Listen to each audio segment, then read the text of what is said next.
분명 내 손으로 강물에 밀어 넣었는데 죽은 며느리가 6년 만에 눈앞에 나타났습니다.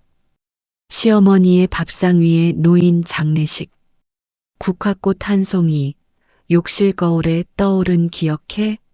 라는 글씨, 한밤중 들려오는 강물 소리. 죽은 줄 알았던 며느리가 살아 돌아와 자신들을 지켜보고 있다는 공포의 집안은 무너지기 시작합니다. 경기도 외곽의 한적한 전원주택 단지, 2024년 가을의 어느 저녁입니다. 잘 가꿔진 정원 안쪽으로 단층 양옥집 한 채가 노을빛을 받으며 서 있습니다. 겉으로 보면 아무런 문제도 없어 보이는 평범한 집입니다. 하지만 그 집 안에서는 지금 이 순간도 누군가 잠을 이루지 못하고 있습니다. 70이 넘은 오갑순 씨는 오늘도 새벽 3시에 눈을 떴습니다. 이마에 식은 땀이 흘렀고 심장은 이유 없이 빠르게 뛰고 있었습니다. 벌써 몇 달째 반복되는 일이었습니다. 꿈에서 그녀는 항상 같은 장면을 봤습니다. 어두운 강물, 허우적거리는 하얀 손, 그리고 자신을 올려다보는 두 눈. 그 눈의 주인이 누구인지 오갑순 씨는 너무나 잘 알고 있었습니다. 하지만 그녀는 그 이름을 절대로 입 밖에 내지 않았습니다. 마치 이름을 부르는 순간 무언가 끔찍한 일이 일어날 것처럼 그렇게 이를 악물며 살아온 지가 벌써 6년이 되었습니다. 그 집 거실 한쪽 벽에는 사진 한 장이 걸려 있습니다. 오갑순 씨의 아들 강명호와 그의 현재 아내 나한솔의 결혼 사진입니다. 두 사람 모두 환하게 웃고 있고 오갑순 씨도 그 옆에서 흐뭇한 미소를 짓고 있습니다. 평범하고 행복한 가족 사진, 누가 봐도 그렇게 보일 것입니다. 그런데 이상한 일이 생기기 시작한 것은 불과 석 달 전부터였습니다. 처음에는 아주 사소한 것이었습니다. 어느 날 아침 오갑순 씨가 식탁에 앉았는데 자신의 밥그릇 옆에 국화꽃 한 송이가 놓여 있었습니다. 하얀 국화꽃이었습니다. 장례식장에서나 볼 법한 그 꽃이 아무도 모르게 그녀의 밥상 위에 놓여 있었던 것입니다. 며느리 나한솔에게 물었지만 자신은 모른다고 했습니다. 아들 강명호도 자신이 가져다 놓은 것이 아니라고 했습니다. 오갑순 씨는 그날 하루 종일 밥을 먹지 못했습니다. 그로부터 일주일 후, 이번에는 욕실 거울이었습니다. 거울 안쪽에서 성에가 맺혔는데 그 성에 위에 누군가 손가락으로 글씨를 써놓았습니다. 기억해? 달랑 두 글자였습니다. 오갑순 씨의 손이 부들부들 떨렸습니다. 수건으로 급하게 지웠지만 그날부터 그녀는 욕실에 혼자 들어가지 못했습니다. 강명호는 어머니의 이야기를 들으면서도 내색을 하지 않으려 했습니다. 하지만 그의 얼굴에는 분명한 공포가 스쳐 지나갔습니다. 아들은 어머니에게 그냥 노인이 되면 다 그런 것이라고 말하며 대수롭지 않게 넘겼습니다. 하지만 그날 밤 강명호는 혼자 서재에 앉아서 오래된 서랍 하나를 열었습니다. 서랍 안에는 빛바랜 사진 한 장이 있었습니다. 그가 오래전에 지워버리려 했지만 결국 버리지 못하고 숨겨둔 첫 번째 아내의 사진이었습니다. 이수진, 그 이름을 그는 혼자 마음속으로 조용히 불렀습니다. 그리고 그 사진을 꼭 쥐고는 오래도록 눈을 감고 있었습니다. 여기서 잠깐 이 이야기의 시청자 여러분께 말씀을 드려야 할 것 같습니다. 지금부터 들려드릴 이야기는 실화를 바탕으로 재구성한 이야기입니다. 세상에 이런 일이 어떻게 일어날 수 있냐고 하실 수 있습니다. 하지만 이보다 더한 일들이 우리 주변에서 매일 일어나고 있습니다. 그리고 이 이야기의 진짜 시작은 6년 전으로 거슬러 올라가야 합니다. 2018년 봄이었습니다. 이수진 씨는 결혼한 지 7년이 된 평범한 가정주부였습니다. 남편 강명호와의 결혼 생활이 처음부터 행복하지는 않았습니다.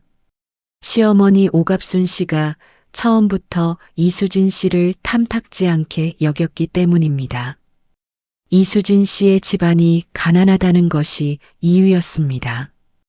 결혼 전 오갑순 씨는 아들에게 몇 번이나 이 결혼을 말렸습니다. 그러나 아들 강명호는 이수진을 사랑한다며 끝끝내 어머니의 반대를 무릅쓰고 결혼했습니다. 적어도 처음에는 그랬습니다. 문제는 결혼 후 5년이 지나면서 시작되었습니다. 강명호가 운영하던 건설 자재 사업이 어려워졌고 오갑순 씨가 가지고 있던 땅 문제가 복잡하게 얽히기 시작했습니다. 오갑순 씨는 경기도 외곽에 꽤 넓은 토지를 여러 필지 가지고 있었습니다. 그 땅은 오갑순 씨가 젊은 시절부터 악착같이 모아온 재산이었고 그녀는 그 땅을 자기 목숨보다도 소중히 여겼습니다. 그런데 이수진 씨가 그 땅 중 일부가 남편 명의로 되어 있다는 사실을 알게 되었고 사업이 어려워진 남편이 그 땅을 담보로 대출을 받으려 한다는 것도 알게 되었습니다. 이수진 씨는 남편에게 무리한 사업 확장을 말렸습니다. 지금 상황에서 더 무리하면 안 돼요. 우선 규모를 줄이고 빚부터 갚아 나가요라고 이수진이 남편에게 말했습니다. 하지만 오갑순 씨는 며느리의 이 말을 전혀 다르게 해석했습니다. 자기 아들의 사업을 방해하는 것이라고 재산을 가로막으려는 것이라고 생각했습니다. 시어머니는 아들에게 며느리가 집안에 해가 된다고 매일 바람을 넣기 시작했습니다. 그 무렵 이수진 씨에게 친정 쪽에서 작은 유산이 생겼습니다. 돌아가신 친정아버지가 남겨주신 보험금 5천만 원이었습니다. 이수진 씨는 이 돈으로 친정어머니를 모시고 싶었습니다. 하지만 오갑순 씨는 그 돈을 아들의 사업 자금으로 써야 한다고 주장했습니다. 이수진 씨가 이를 거부하자 오갑순 씨의 태도는 완전히 달라졌습니다. 아침마다 밥상을 뒤엎고 이수진 씨가 차려놓은 반찬을 먹지 않겠다며 버렸습니다. 며느리를 들들 볶고 하루에도 수십 번씩 모욕적인 말을 퍼부었습니다. 저런 가시네가 무슨 며느리야. 원래 없는 집 자식들이 저래라고 오갑순이 쏘아붙였습니다. 남편 강명호는 그 모든 것을 알면서도 어머니 편을 들었습니다. 아내를 보호하기는커녕 어머니가 뭐라고 하면 자기도 함께 아내를 몰아붙였습니다. 이수진 씨는 그래도 참았습니다. 자식이 없는 것이 항상 마음에 걸렸고 결혼을 유지해야 한다는 생각이 강했습니다. 아직은 남편이 돌아올 것이라고 시어머니도 언젠가는 마음을 열 것이라고 믿었습니다. 그러던 2018년 가을 이수진 씨는 우연히 끔찍한 사실을 알게 되었습니다. 남편 강명호가 오갑순 씨 몰래 처리하려던 서류를 잘못 놓아둔 것이었습니다. 그 서류에는 생명보험 수익자 변경 신청서가 있었습니다. 이수진 씨 명의의 생명보험 수익자가 기존의 이수진 씨 친정어머니에서 남편 강명호로 바뀌어 있었습니다. 보험금은 3억이었습니다. 이수진 씨의 손이 떨렸습니다. 그냥 명예 변경일 수도 있었습니다. 하지만 그 순간 이수진 씨의 머리를 스쳐 지나간 것들이 있었습니다.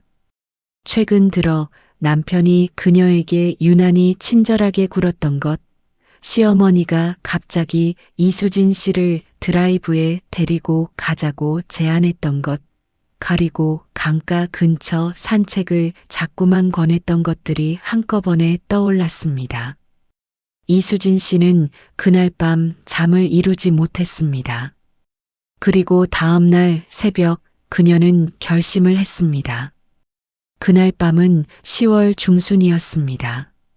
날이 꽤 쌀쌀했고 강 주변에는 안개가 자욱했습니다. 오갑순 씨가 며칠째 이수진 씨에게 강가 경치가 좋다며 산책을 제안하더니 결국 그날 저녁 남편과 함께 드라이브를 가자고 했습니다. 이수진 씨는 그날 이상하게 마음이 무겁고 불길했습니다. 하지만 거절할 이유가 없었습니다. 아니, 차마 거절할 엄두가 나지 않았습니다. 그들이 차를 세운 곳은 한적한 강변 주차장이었습니다.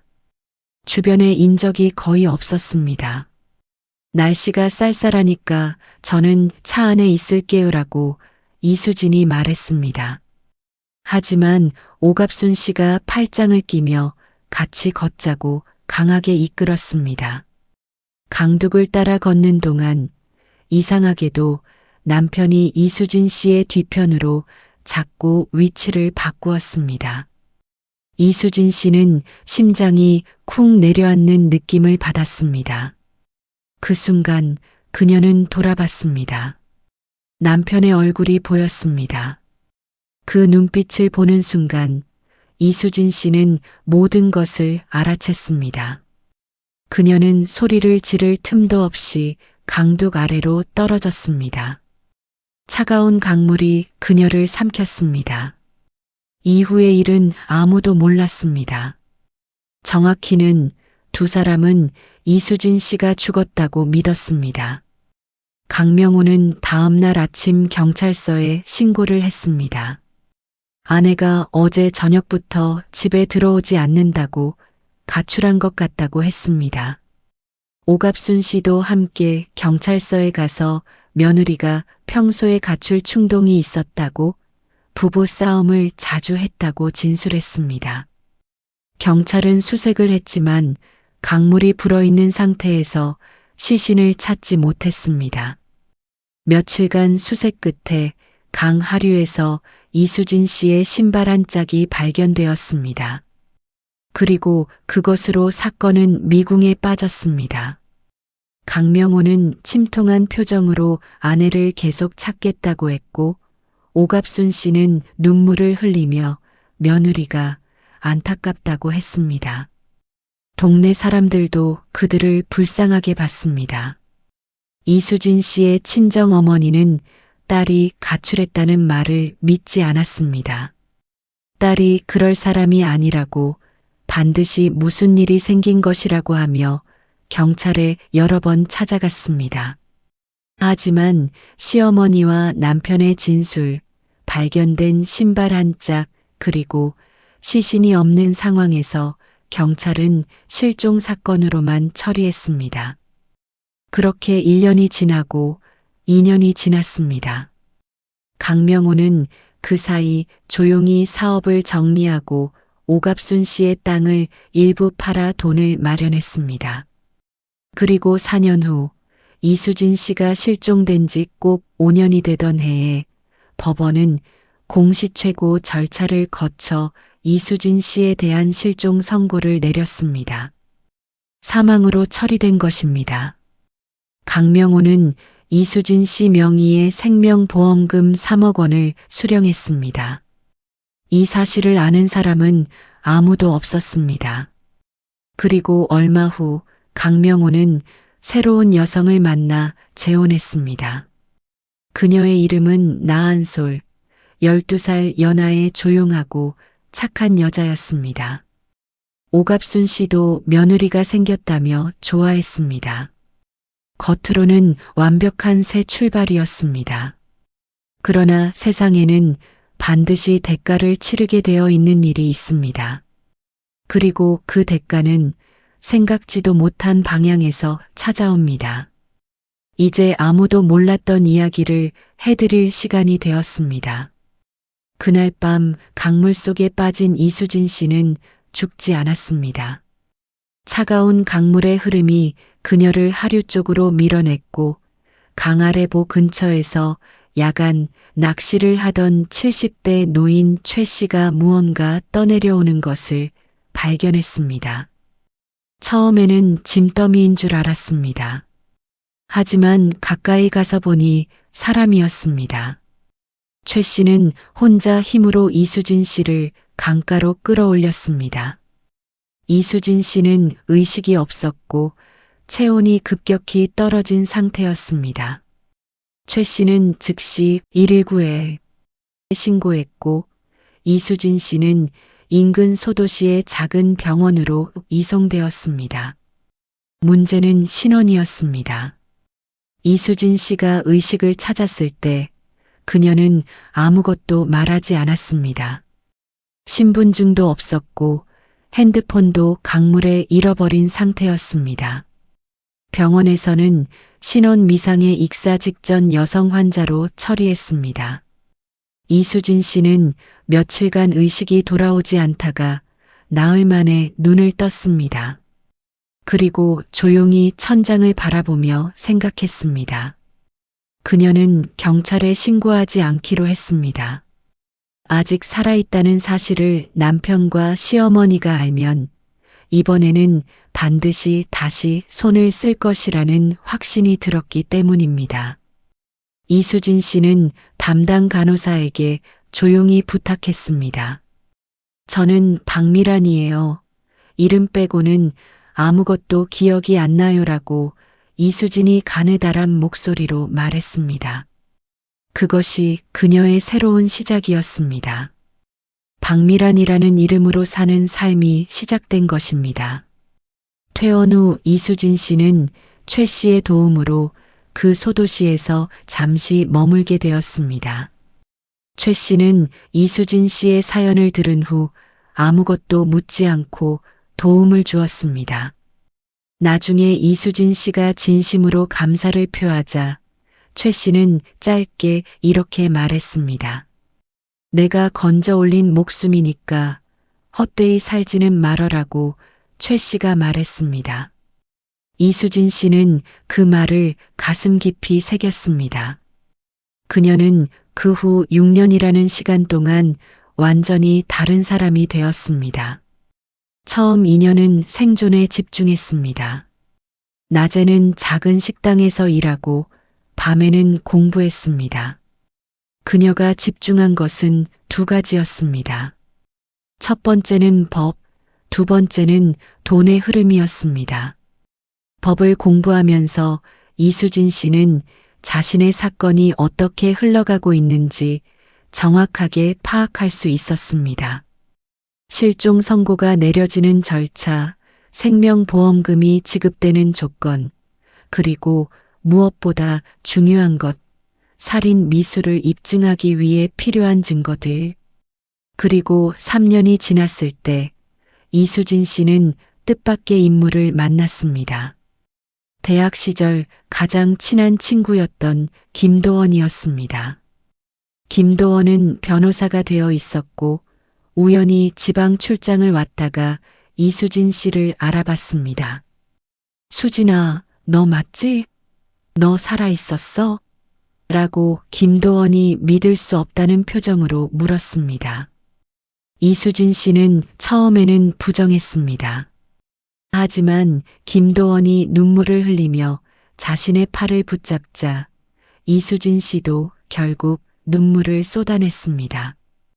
두 사람은 그날 밤 모든 것을 이야기했습니다.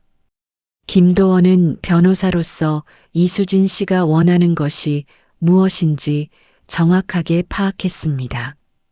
단순한 신고로는 부족해 그 사람들이 빠져나갈 구멍이 너무 많아 완벽하게 해야 해라고 김도원이 말했습니다. 그것이 복수의 본격적인 시작이었습니다. 이수진 씨와 김도원은 2년에 걸쳐 치밀하게 준비했습니다. 이수진 씨는 박미란이라는 신분으로 새로운 관련 자격증을 취득하고 작은 사업체를 만들었습니다. 그리고 마침내 2024년 봄 이수진 씨는 오갑순 씨의 집 근처 전원주택 단지에 조용히 이사를 왔습니다. 그 집은 오갑순 씨 집에서 불과 300m 떨어진 곳이었습니다. 이수진 씨가 박미란이라는 이름으로 그 동네에 자리를 잡은 방식은 매우 자연스러웠습니다. 조용하고 단정한 중년 여성, 도시 생활을 접고 전원으로 내려온 이혼녀라는 설정이었습니다. 첫 만남은 우연처럼 꾸며졌습니다. 이수진 씨가 이사 온 지 닷새째 되던 날 아침, 동네 슈퍼마켓에서 오갑순 씨와 마주쳤습니다. 이수진 씨는 짧은 단발머리에 안경을 쓰고 있었습니다. 살이 조금 찐 것처럼 보이게 하는 패딩을 입고 있었고 걸음걸이도 예전과 달리 약간 느리고 조심스럽게 바꿔놓았습니다. 오갑순 씨는 이수진 씨를 보고 아무런 반응도 하지 않았습니다. 전혀 알아채지 못한 것이었습니다. 그것이 이수진 씨에게는 신호였습니다. 계획대로 진행할 수 있다는 신호. 이수진 씨가 계산대 앞에서 지갑을 꺼내다가 일부러 내용물을 쏟았습니다. 오갑순 씨가 반사적으로 손을 내밀어 동전을 집어 건네주었습니다. 아이고, 고맙습니다.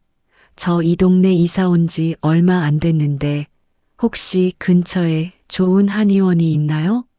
무릎이 좀 안 좋아서요라고 이수진이 웃으며 물었습니다. 오갑순 씨는 무릎이 안 좋다는 말에 금방 마음을 열었습니다. 자신도 무릎이 문제라며 좋은 한의원을 알고 있다고 했습니다. 그것이 두 사람의 첫 번째 대화였습니다. 이수진 씨는 그날 집에 돌아와서 오래도록 세면대 앞에 서 있었습니다.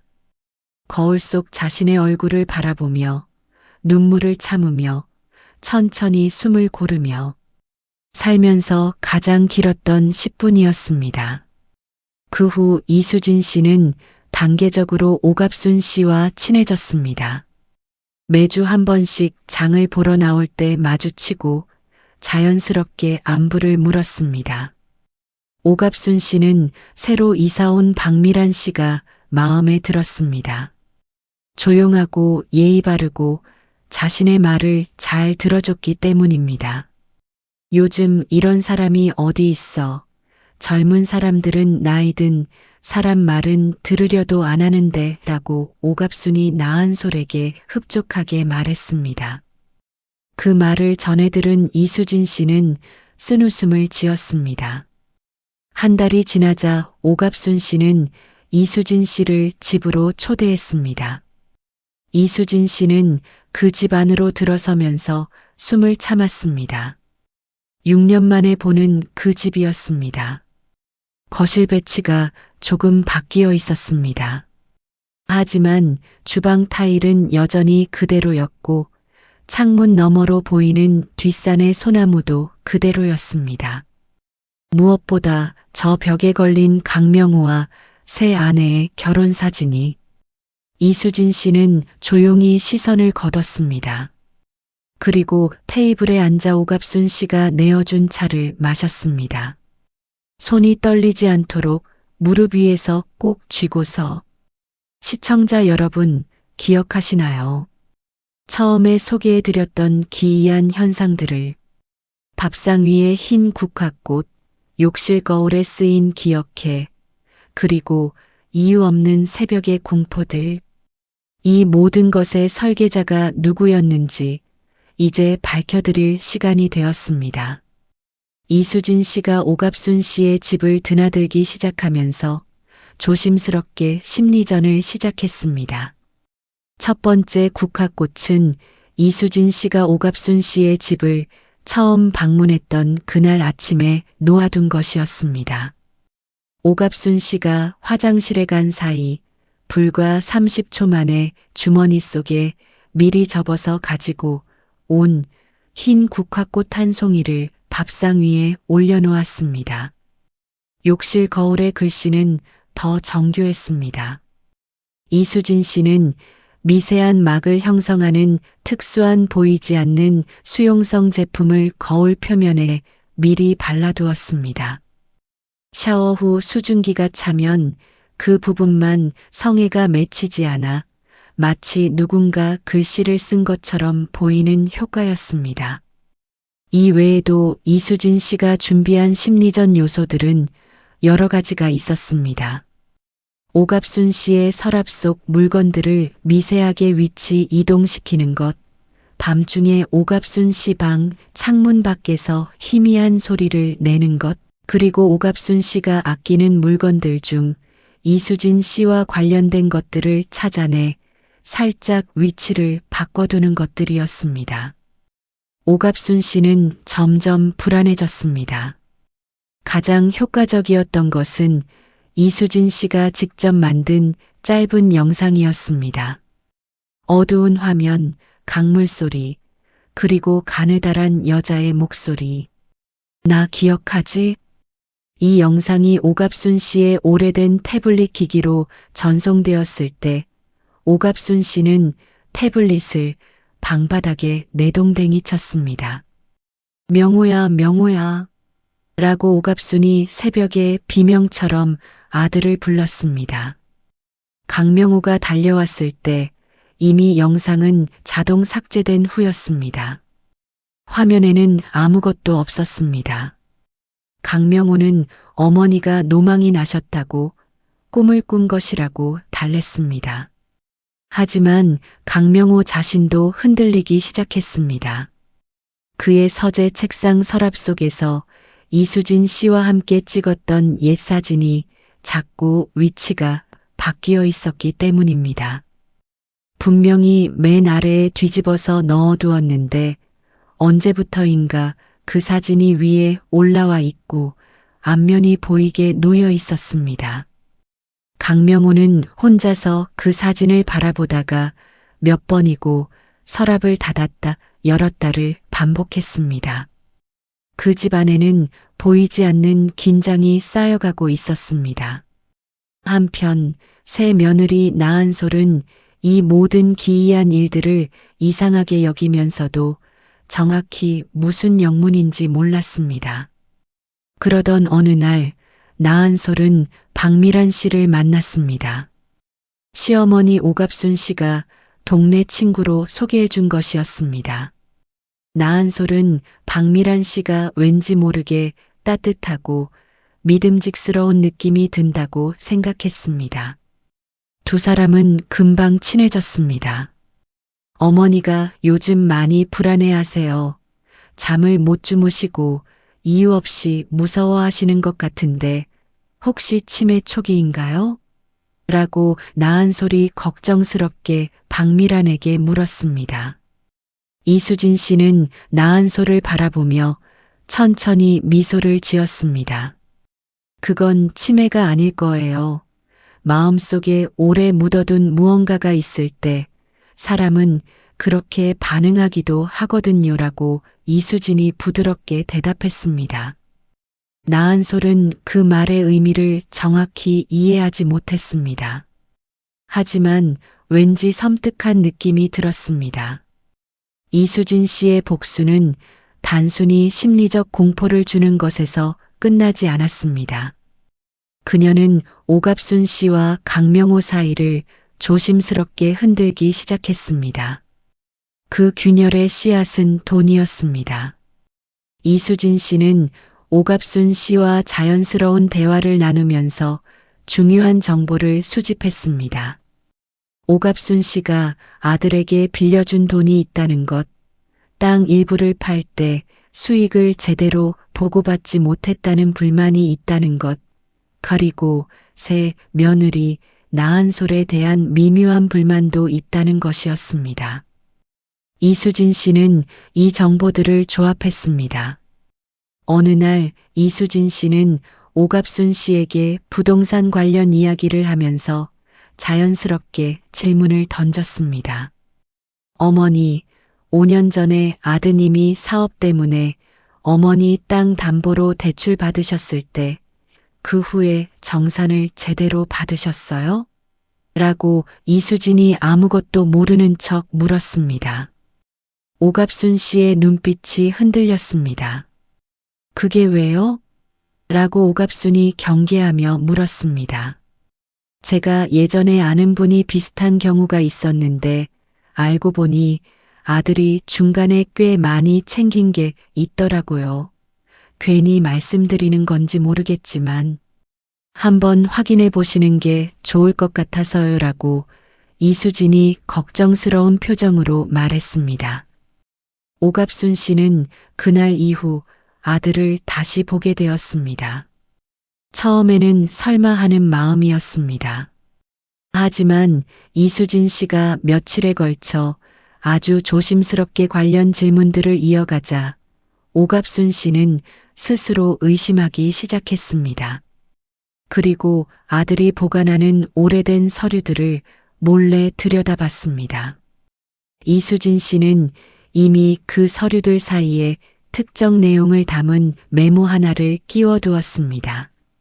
이수진 씨 사망 보험금 3억 수령, 어머니 미신고. 그 메모를 발견한 오갑순 씨의 얼굴이 굳었습니다. 그녀는 사실 알고 있었습니다. 하지만 자신에게는 일부라도 온다고 생각했는데 아들이 자신에게 아무 말도 하지 않았다는 것을, 그리고 3억을 혼자 챙겼다는 것을 오갑순 씨는 아들을 불러 조용히 물었습니다. 명호야, 수진이 보험금 말이다. 그거 네가 받았지? 라고 오갑순이 낮은 목소리로 물었습니다. 강명호의 얼굴이 굳었습니다. 어머니가 그걸 어떻게 아세요?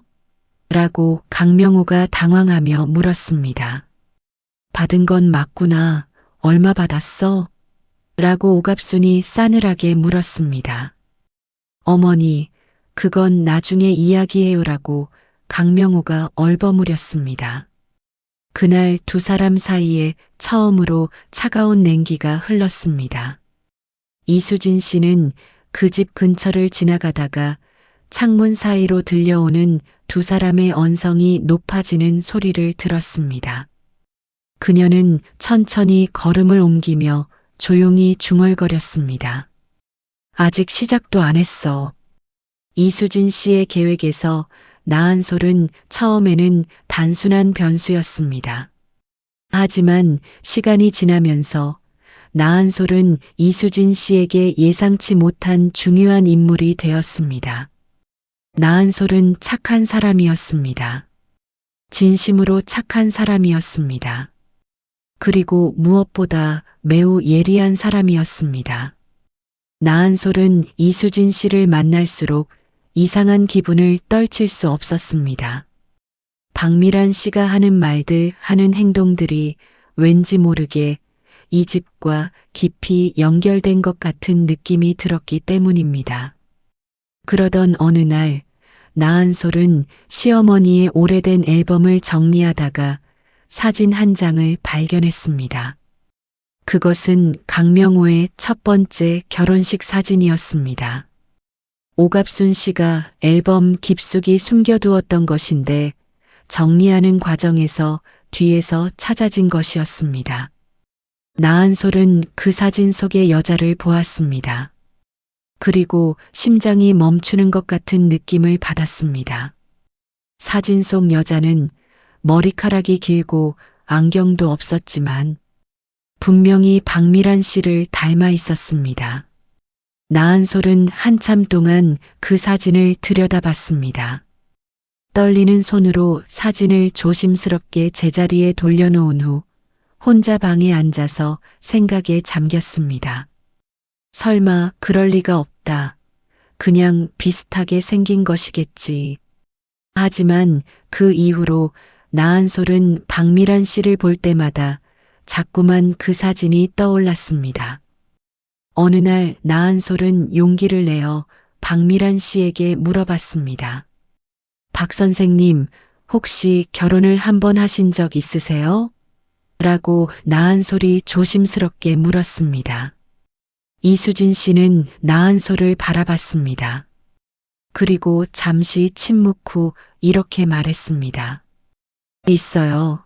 행복하지 않았지만이라고 이수진이 담담하게 대답했습니다. 나한솔의 심장이 빠르게 뛰기 시작했습니다. 그분은 어떤 분이셨어요? 라고 나한솔이 다시 물었습니다. 이수진 씨는 나한솔의 눈을 정면으로 바라봤습니다. 그리고 이렇게 말했습니다. 한솔 씨는 좋은 사람이에요. 그게 제일 중요한 거예요. 라고 이수진이 말했습니다. 그 대답은 질문에 대한 대답이 아니었습니다. 하지만 나한솔은 그 말에서 무언가 무거운 것을 느꼈습니다. 그날 밤 나한솔은 이불 속에서 오래도록 생각했습니다. 만약 박미란 씨가 정말로 그 이름을 떠올리는 것만으로도 나한솔은 몸이 떨렸습니다. 이수진, 강명호의 첫 번째 아내, 실종된 후 사망 처리된 여자. 나한솔은 그날 처음으로 자신이 결혼한 이 집에 대해 제대로 알아야겠다고 생각했습니다. 한편 이수진 씨의 복수 계획과 완전히 별개로 움직이는 인물이 있었습니다. 박 형사였습니다. 40대 중반의 박 형사는 본래 이 사건을 담당하지 않았습니다. 그가 이 사건을 다시 들여다보게 된 것은 전혀 다른 이유에서였습니다. 박 형사는 최근 다른 사건을 조사하다가 강명호라는 이름을 발견했습니다. 그는 2년 전 강명호가 사업 관련으로 사기 혐의를 받은 기록을 우연히 봤습니다. 그리고 그 기록을 추적하다가 강명호의 과거 이력에서 실종 아내건을 발견했습니다. 박 형사는 예전 사건 기록을 꺼내 읽었습니다. 읽으면 읽을수록 이상한 점들이 눈에 띄었습니다. 실종 신고 시각이 실제 실종 추정 시각과 9시간 이상 차이가 났습니다. 시어머니와 남편의 진술이 너무 일치했습니다. 마치 미리 맞춰둔 것처럼. 그리고 이수진 씨가 실종되기 직전 생명보험 수익자가 변경된 기록. 박 형사는 담당이었던 선배 형사에게 조용히 연락했습니다. 이 사건 좀 이상하지 않았어요? 라고 박 형사가 물었습니다. 당시에도 좀 걸리는 게 있었지. 근데 시신이 안 나왔고 증거가 없었어 라고 선배 형사가 대답했습니다. 박 형사는 사건 파일을 다시 들고 현장 조사를 시작했습니다. 그가 처음 찾아간 곳은 이수진 씨의 친정어머니였습니다. 현재 요양원에 계신 이수진 씨의 어머니는 딸이 사망 처리되었다는 소식을 들은 후 건강이 급격히 나빠졌습니다. 박 형사를 만난 그녀는 떨리는 손으로 박 형사의 손을 잡았습니다. 우리 수진이는 그런 애가 아니에요. 절대로 스스로 사라질 애가 아니에요 라고 어머니가 눈물을 흘리며 말했습니다. 박 형사의 가슴이 무거워졌습니다. 그는 이 사건이 단순한 실종이 아니라는 확신이 점점 강해졌습니다. 박 형사가 강명호 씨 집 근처를 탐문 조사하는 과정에서 동네 이웃 최순덕 할머니를 만났습니다. 최순덕 할머니는 망설임 끝에 이런 말을 했습니다. 그 집에 요즘 이상한 일이 있다고 해요. 귀신이 나온다고. 오갑순 씨가 요즘 완전히 반쪽이 됐어요 라고 최순덕이 낮은 목소리로 말했습니다. 박 형사의 귀가 번쩍 열렸습니다. 귀신이요? 라고 박 형사가 물었습니다. 뭐가 자꾸 생긴다고요? 꽃이 나타나고 몸글씨가 쓰이고 원래 오갑순 씨가 강심장인데 요즘은 그냥 사람이 죽어가는 것 같아요라고 최순덕이 말했습니다. 박 형사는 그 자리에서 묘한 기분을 느꼈습니다. 귀신이 나타날 리는 없었습니다. 하지만 누군가 의도적으로 이 집을 흔들고 있다면, 그리고 그 누군가가 만약 이수진 씨와 관련이 있다면, 박 형사는 그날 저녁 이 전원주택 단지에 최근 이사 온 사람이 누가 있는지 조용히 알아보기 시작했습니다. 2024년 11월 이수진 씨가 계획을 실행하기 시작한 지 8개월이 되던 무렵이었습니다. 여러 개의 실이 하나의 매듭으로 엮이기 시작하는 시간이었습니다. 나은솔은 혼자서 조용히 진실을 추적하고 있었습니다. 그녀는 인터넷 검색을 통해 이수진 씨의 실종 기사를 찾았습니다. 그리고 오래된 기사에 실린 흐릿한 사진 한 장을 봤습니다. 그 사진은 이수진 씨가 결혼식 날 찍은 것이었습니다. 나은솔의 손가락이 멈췄습니다. 화면 속의 얼굴이 박미란 씨와 너무 닮아 있었습니다. 나은솔은 그날 밤 남편 강명호에게 처음으로 직접 물어봤습니다. 여보, 수진 씨에 대해서 저한테 제대로 이야기해 줄 수 있어요? 라고 나은솔이 조심스럽게 물었습니다. 강명호의 표정이 굳었습니다. 갑자기 왜 그래? 라고 강명호가 되물었습니다. 그냥 그분이 왜 사라지셨는지 궁금해서요라고 나은솔이 눈을 마주치며 말했습니다.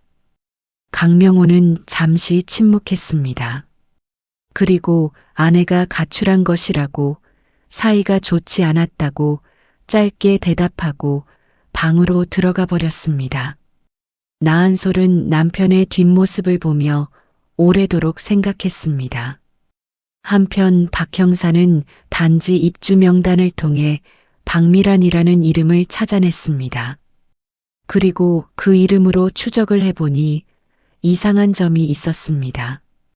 박미란이라는 신분의 기록이 시작된 시점이 2018년 말, 즉 이수진 씨가 실종된 시점과 비슷한 때였습니다.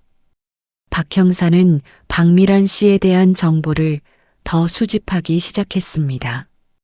그리고 박미란의 주민등록 자료를 확인하는 과정에서 무언가 이상한 점을 발견하고 윗선에 보고 없이 혼자 더 파보기로 했습니다. 그가 박미란 씨의 집 앞에 나타난 것은 그로부터 이틀 후였습니다. 이수진 씨는 형사가 찾아온다는 것을 이미 예측하고 있었습니다. 아니, 정확하게는 형사가 찾아오기를 은근히 기다리고 있었습니다. 초인종 소리에 이수진 씨가 문을 열었습니다. 박 형사는 신분증을 내밀었습니다. 박미란 씨 맞으시죠? 잠시 여쭤볼 것이 있어서요라고 박 형사가 말했습니다. 이수진 씨는 박 형사를 안으로 들였습니다. 두 사람이 테이블을 사이에 두고 마주 앉았습니다. 박 형사는 잠시 이수진 씨의 얼굴을 바라봤습니다. 그리고 품속에서 사진 한 장을 꺼내 테이블 위에 올려놓았습니다. 이수진 씨의 결혼식 사진이었습니다. 박 형사가 물었습니다. 혹시 이분 아세요? 라고 박 형사가 사진을 가리키며 말했습니다. 이수진 씨는 그 사진을 내려다봤습니다. 6년 전의 자신이었습니다. 웃고 있었습니다. 이수진 씨는 천천히 고개를 들어 박 형사를 바라봤습니다. 그리고 말했습니다. 제가 바로 그 사람이에요라고 이수진이 조용하지만 분명하게 말했습니다. 박 형사의 눈이 커졌습니다. 이수진 씨는 박 형사에게 모든 것을 이야기했습니다. 아무것도 숨기지 않았습니다. 6년 전 그날 밤의 일 강물에서 살아남은 것, 박미란이라는 이름으로 새 삶을 시작한 것, 그리고 지금 이 동네로 돌아온 이유까지 박 형사는 듣는 동안 한마디도 하지 않았습니다. 이수진 씨가 말을 마쳤을 때 박 형사는 한동안 말이 없었습니다. 그리고 낮게 물었습니다. 지금까지 혼자서 어떻게 버텼어요? 라고 박 형사가 물었습니다. 이수진 씨는 잠시 시선을 창밖으로 돌렸습니다. 버티는 게 아니었어요. 살아있다는 것을 증명하는 것이었어요. 라고 이수진이 말했습니다. 박 형사는 가져온 수첩을 펼쳤습니다. 제가 도울 수 있는 게 있을 것 같아요. 라고 박 형사가 말했습니다. 이수진 씨와 박 형사 사이에 조용한 동맹이 맺어지는 순간이었습니다. 이수진 씨는 김도원 변호사와 함께 이미 준비해둔 증거들을 박 형사에게 공개했습니다. 그것은 6년에 걸쳐 수집하고 정리한 것들이었습니다. 먼저 그날 밤 강변의 CCTV 기록이었습니다. 당시 경찰은 강변에 CCTV가 없다고 판단했지만 사실 강변 주차장 입구에 설치된 한 편의점의 외부 CCTV가 강둑 일부를 촬영하고 있었습니다. 이수진 씨는 오랜 추적 끝에 그 편의점이 당시 체인 본사 서버에 영상을 자동 저장하고 있었다는 사실을 알아냈습니다. 본사 서버의 법적 절차를 통해 영상을 요청하는 것은 개인이 할 수 없는 일이었지만 변호사 김도원이 민사소송을 준비하는 과정에서 증거 보전 신청을 통해 영상 확보에 성공했습니다. 그 영상에는 세 사람이 강둑에서 걷는 모습이 담겨 있었습니다. 그리고 한 사람이 강물 쪽으로 밀려나는 장면이 화질이 낮고 어두웠지만 분명하게 확인되는 장면이었습니다. 두 번째 증거는 이수진 씨를 구해준 최 씨의 진술이었습니다. 그는 이수진 씨가 강에서 떠내려올 때 이미 상처 흔적이 있었다고 진술할 준비가 되어 있었습니다. 강물에 스스로 들어간 사람에게는 나타나지 않는 종류의 상처였습니다. 세 번째는 오갑순 씨가 사건 직후 지인에게 보낸 문자 메시지였습니다. 이수진 씨가 가출한 것 같다는 내용이었는데 그 문자의 전송 시각이 강명호가 경찰에 신고하기도 전이었습니다. 즉, 이수진 씨가 사라진 직후 오갑순 씨는 이미 며느리가 가출했다는 결론을 내리고 있었던 것입니다. 이것은 사전 모의의 증거였습니다. 박 형사는 이 증거들을 보면서 손가락 마디가 하얗게 되도록 수첩을 쥐었습니다. 이거면 충분해요라고 박 형사가 말했습니다. 아직 하나 더 있어요라고 이수진이 말했습니다. 이수진 씨가 꺼낸 마지막 증거는 오갑순 씨의 목소리였습니다.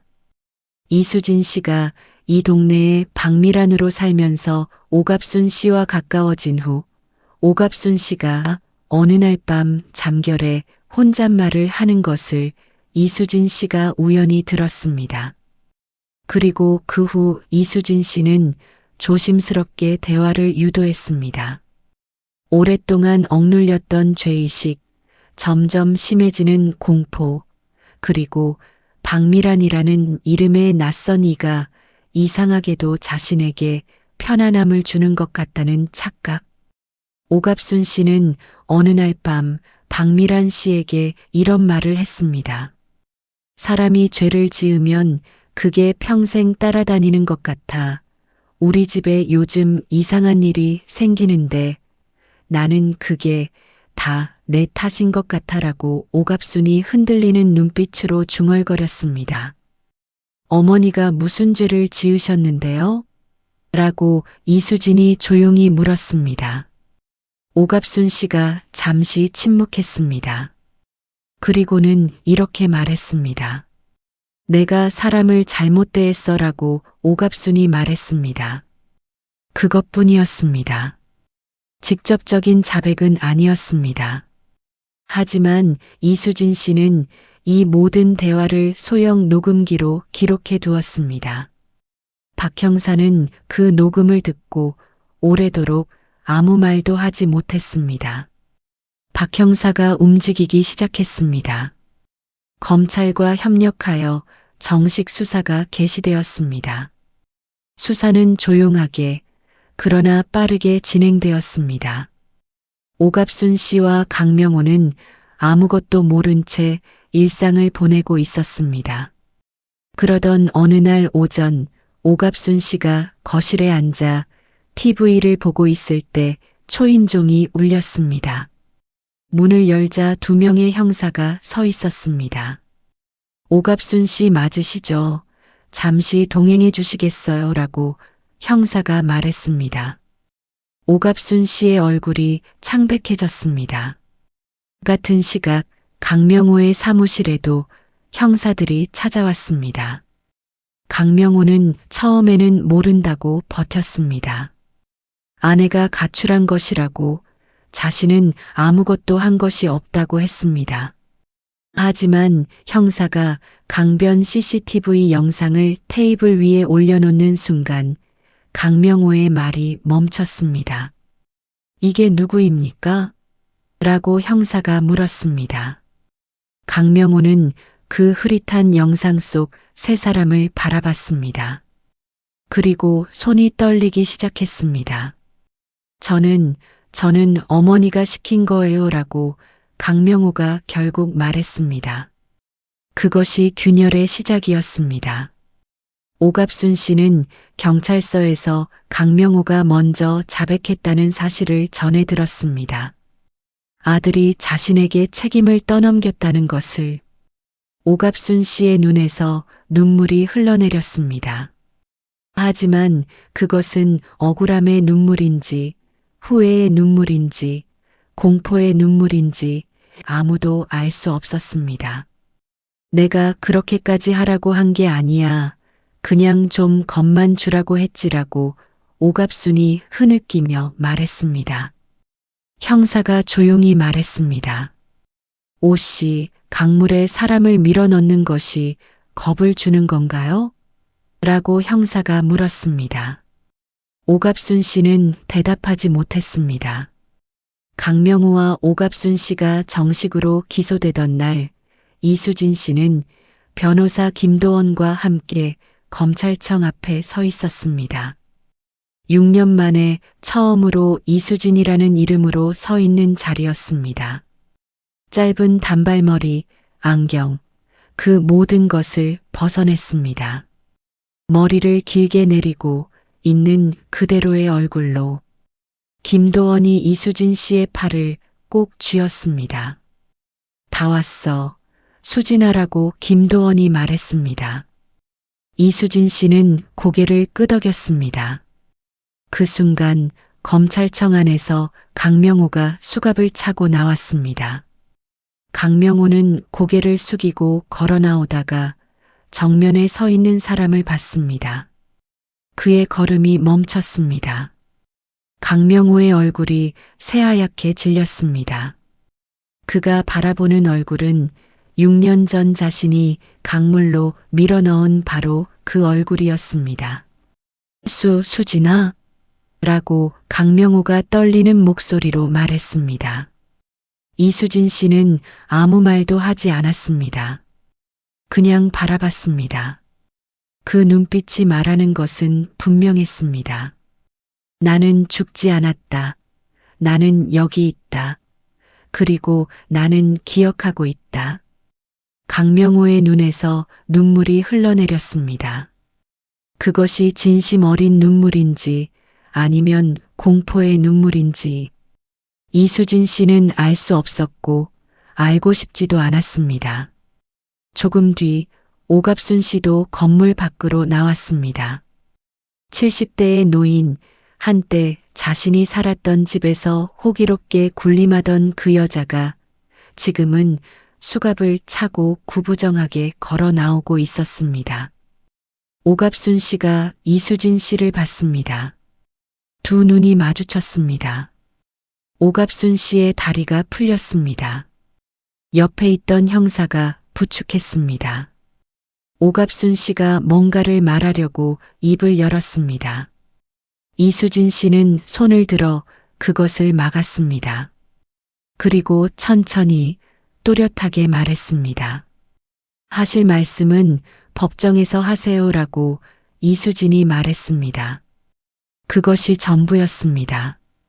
이수진 씨의 복수는 칼이 아니었습니다. 독이 아니었습니다. 법이었습니다. 6년의 시간이었습니다. 그리고 살아남았다는 사실 그 자체였습니다.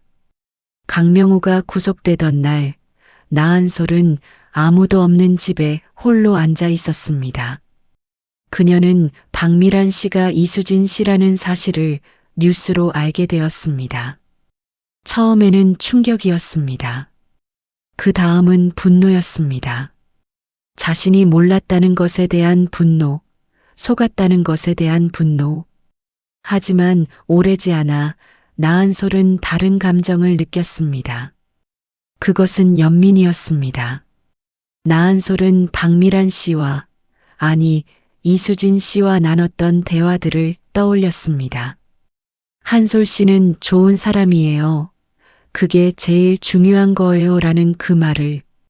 이수진 씨는 나한솔에게 직접적으로 아무것도 묻지 않았습니다. 강요하지도 않았습니다. 그냥 친구처럼 대해주었습니다. 그것이 이수진 씨가 나한솔에게 줄 수 있는 가장 큰 선물이었을 것입니다. 나한솔은 그날 변호사 김도원에게 전화를 걸었습니다. 이수진 씨와 통화할 수 있을까요? 라고 나한솔이 물었습니다. 잠시 후 전화기 너머로 이수진 씨의 목소리가 들렸습니다. 나한솔은 울음부터 나왔습니다. 미안해요. 제가 몰랐어요. 정말 몰랐어요. 라고 나한솔이 울면서 말했습니다. 이수진 씨는 잠시 침묵했습니다. 한솔 씨가 미안할 게 없어요. 한솔 씨도 피해자예요. 라고 이수진이 말했습니다. 나한솔은 더 크게 울었습니다. 두 여자가 전화기를 사이에 두고 한참을 울었습니다. 그것은 복수나 분노가 아닌 그냥 같은 고통을 가진 두 사람이 나누는 위로였습니다. 나한솔은 이후 재판에서 이수진 씨 측의 중요한 증인이 되어 주었습니다. 강명호와의 결혼 생활에서 느꼈던 이상함들, 시어머니와 남편이 무언가를 숨기고 있다는 느낌, 그리고 집안에서 일어났던 기이한 일들에 대해 상세히 진술했습니다. 그 진술은 재판에서 결정적인 역할을 했습니다. 재판은 6개월에 걸쳐 진행되었습니다. 강명호는 살인 미수, 보험 사기, 허위 신고 등의 혐의로 재판을 받았습니다. 오갑순 씨는 살인 미수 공모, 보험 사기 공모의 혐의였습니다. 법정에서 두 사람은 서로에게 책임을 떠넘겼습니다. 강명호는 어머니가 모든 것을 계획했다고 했습니다.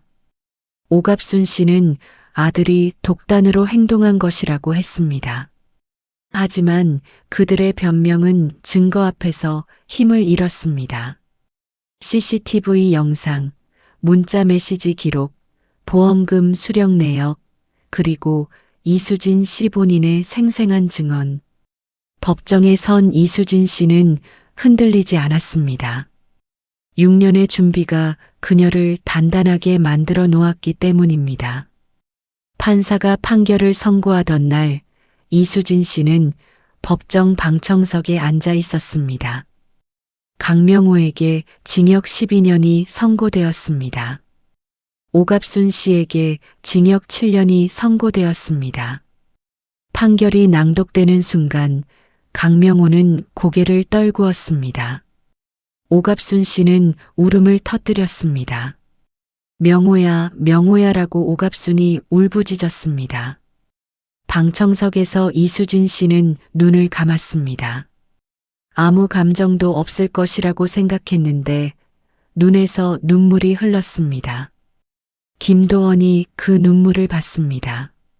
수진아라고 김도원이 조용히 불렀습니다. 이수진 씨는 고개를 저었습니다. 괜찮아. 이제 진짜 끝났다는 게 실감이 나서라고 이수진이 눈물을 닦으며 말했습니다. 법정 바깥으로 나온 이수진 씨는 하늘을 올려다봤습니다. 11월에 차가운 바람이 불었습니다. 6년 전 그날 밤 강물의 차가움이 잠깐 몸을 스쳐 지나가는 것 같았습니다. 하지만 이번에는 그 차가움이 그녀를 쓰러뜨리지 못했습니다. 재판이 끝난 후 이수진 씨의 삶은 달라졌습니다. 이수진이라는 이름을 되찾은 그녀는 오랫동안 뵙지 못했던 어머니를 찾아갔습니다. 요양원 면회실에서 어머니는 처음에 딸을 알아보지 못했습니다. 기억이 많이 흐려져 있었기 때문입니다. 이수진 씨는 어머니의 손을 잡고 조용히 앉아 있었습니다.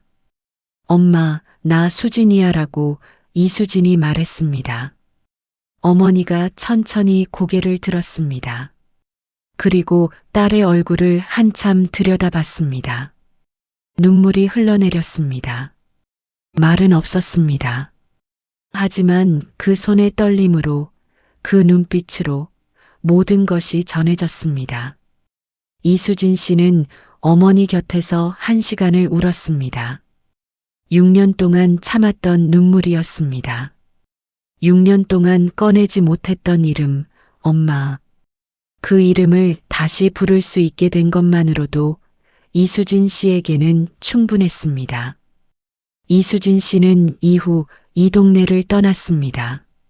하지만 떠나기 전 나한솔과 마지막으로 만났습니다.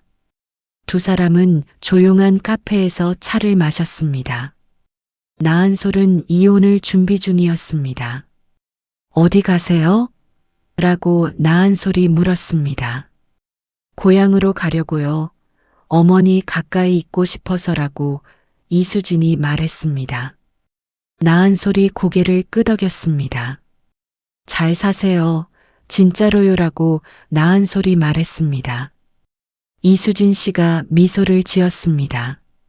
한솔 씨도요라고 이수진이 말했습니다. 두 사람은 헤어졌습니다. 카페 문을 나서면서 이수진 씨는 걸음을 멈추고 고개를 들었습니다. 오후의 햇살이 따뜻하게 내려쬐고 있었습니다. 그 빛 속에서 이수진 씨는 처음으로 오래도록 눈을 감지 않고 그냥 서 있었습니다. 6년을 숨어 살았던 사람이 처음으로 빛 속에 그냥 서 있었습니다. 그것이면 충분했습니다. 세상에 이런 말이 있습니다. 사람은 2번 태어난다고, 한 번은 몸으로, 한 번은 스스로의 힘으로. 이수진 씨는 강물 속에서 2번째 태어났습니다. 그리고 6년 후 빛 속에서 서 있는 지금, 그녀의 2번째 삶이 진짜로 시작되고 있었습니다. 세상의 모든 이수진들에게 이 이야기를 바칩니다. 버티고 있는 그 모든 분들에게 오늘도 살아있어 주셔서 감사합니다. 여기까지 시청해 주셔서 진심으로 감사드립니다. 이 이야기가 마음에 남으셨다면 구독과 좋아요 부탁드립니다. 다음 이야기에서 또 찾아뵙겠습니다.